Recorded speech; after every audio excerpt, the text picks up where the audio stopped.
오늘 우리에게 주신 하나님의 말씀은 시편 93편입니다. 여호와께서 다스리시니 스스로 권위를 입으셨도다. 여호와께서 능력의 옷을 입으시며 띠를 띠셨으므로 세계도 견고히 서서 흔들리지 아니하는도다.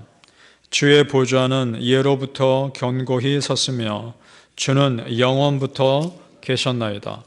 여호와여, 큰 물이 소리를 높였고 큰 물이 그 소리를 높였으니 큰 물이 그 물결을 높이나이다. 높이 계신 여호와의 능력은 많은 물소리와 바다의 큰 파도보다 크니이다. 여호와여, 주의 증거들이 매우 확실하고 거룩함이 주의 집에 합당하니 여호와는 영원 무궁하시리이다. 아멘. 오늘 이 새벽에 예배하신 하나님의 은혜가 우리 성도님들께 함께 하시기를 예수님 이름으로 축복합니다. 아멘. 자, 세상이 아무리 소란스럽고 사람이 통치하는 것 같아도 결국에 궁극적인 통치자는 우리 아버지 하나님이십니다. 우리는 그걸 믿습니다. 역사를 주관하시는 분은 하나님이십니다. 예루살렘 교회의 핍박을 생각해 보겠습니다. 유대인들이 예루살렘 교회를 핍박합니다. 그래서 온 성도들이 뿔뿔이 흩어질 수밖에 없었습니다. 예루살렘 교회 입장에서는 고통스러운 시간이었을 겁니다. 그런데 하나님 나라 입장에서 보자는 겁니다. 하나님 나라 입장에서 봤을 때 오히려 그 핍박이 있었기 때문에 복음이 유대 땅에만 머무르지 않고 이방 땅에 퍼질 수 있었던 겁니다. 그리고 예수님을 핍박했던 그 핍박에 앞장섰던 한 청년을 부활하신 예수님이 만나주십니다. 그래서 그의 인생이 완전히 바뀝니다. 평생을 하나님께 헌신한 사람이 됩니다. 그 사람이 바로 바울 사도입니다. 기독교 역사에서 가장 훌륭한 복음 사역자입니다. 그러니까 우리가 보기에 이렇게 질문할 수 있습니다. 하나님, 왜 그 예루살렘 교회가 핍박당하도록 내버려 두십니까? 라고 질문할 수 있을지 모르겠지만 그런 핍박이 있었기에 복음이 더 간절하고 순수하게 전해질 수 있었던 겁니다. 기독교 초기의 순교자들의 모습을 생각해 봅니다. 정말 로마 제국 초기에 굉장히 극심한 기독교 박해가 있었습니다. 굶주린 사자들의 먹이로 쥐어지기도 하고 화형을 당하기도 하고, 그 중에 폴리카베라는 유명한 사역자의 이야기가 있습니다. 이 폴리카베라는 분은 사도 요한의 제자입니다. 사도의 제자죠. 그래서 그런 사람들을 속사도라고도 합니다. 그분은 이런 분인데 서머나 교회를 목회했던 분입니다. 서머나 교회 목회자였습니다. 그가 잡혀서 이제 좀 있으면 살아있는 채로 화형당할 위기에 처해진 겁니다. 그때 그 사람들이 마지막으로 유혹합니다. 당신이 예수님 부인하면 살려주겠다. 한마디만 해라. 폴리카비 그때 이렇게 말합니다. 내 평생 예수님이 나를 한 번도 실망시킨 적이 없는데 내가 어떻게 예수님 배신할 수 있겠는가? 그러면서 당당하게 그 화형을 맞이합니다. 그렇게 목숨 걸고 복음 지킨 그 기독교인들을 보면서 그 현장 가운데 핍박하고 조롱했던 사람들도 그 중에 몇몇은 도전받은 겁니다.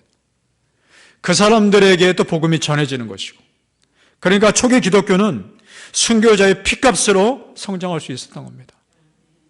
여러분, 이런 겁니다. 하나님께서 내가 이해할 수 없고 내가 받아들일 수 없는 상황 가운데 나를 인도하는 것 같다 할지라도 하나님께서 틀린 것이 아닙니다. 오히려 더 큰 은혜의 역사로 나를 이끄시는 과정인 줄로 믿습니다. 따라서 우리는 역사의 한 면만을 볼 것이 아닙니다. 그 과정 가운데 하나님, 지금 무엇을 원하시는 겁니까? 이 되어가는 상황을 통해서 나에게 원하시는 것이 무엇입니까? 그리고 내가 어떤 기도를 하길 원하십니까? 이런 기도를 드리시길 바랍니다. 분명한 하나님의 뜻이 있는 줄 믿습니다. 따라서 기도하실 때 우리 성도님들, 하나님, 이 세상을 바라볼 수 있는 더 큰 믿음의 눈을 나에게 허락해 주옵소서 기도하시길 바랍니다. 우리가 정말 하나님을 믿고 그 다스림을 신뢰한다면 결국은 우리를 바른 길로 인도하실 것을 믿어야 합니다. 우리 1절 말씀 다시 한번 읽어보죠. 1절 말씀 시작.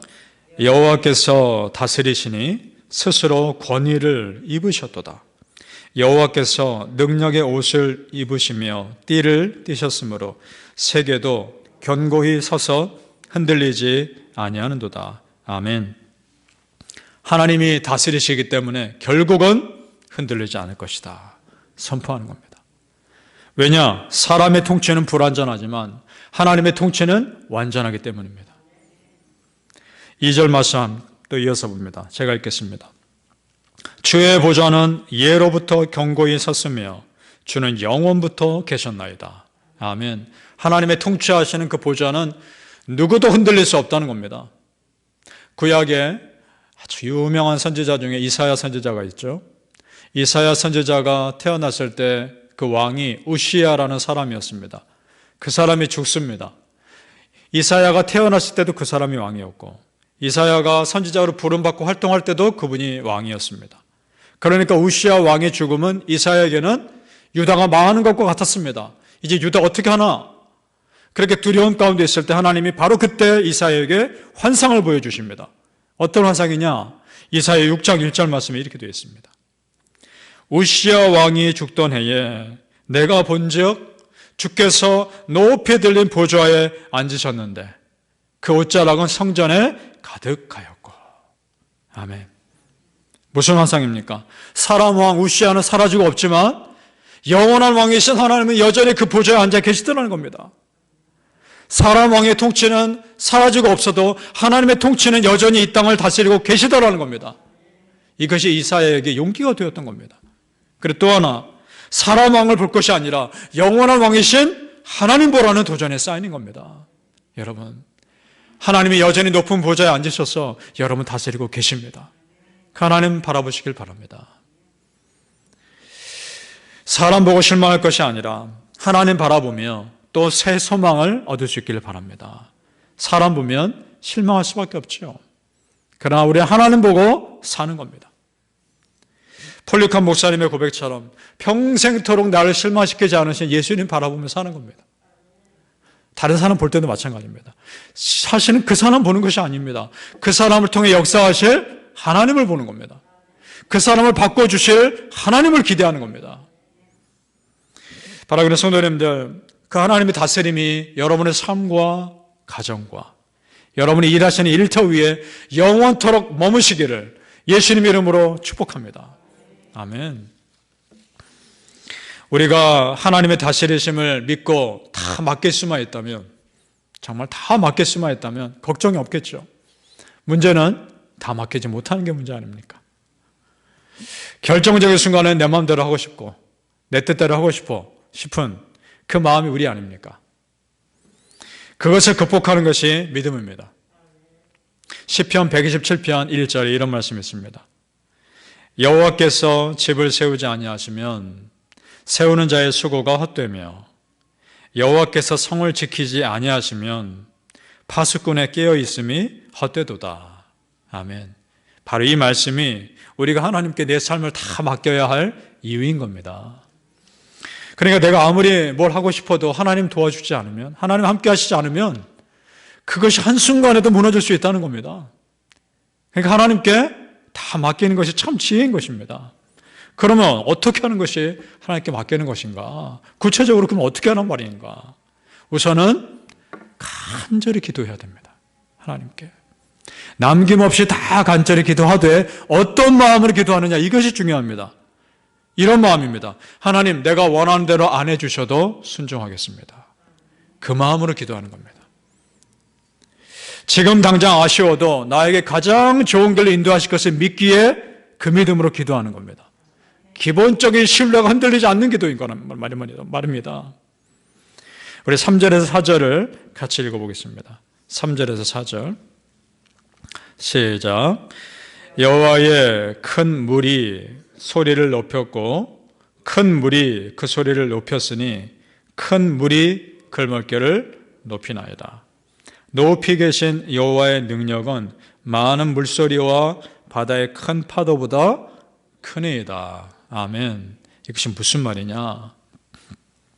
큰 물은 내가 감당할 수 없는 세상의 위협을 말합니다. 지금 그것이 3번이나 반복됩니다.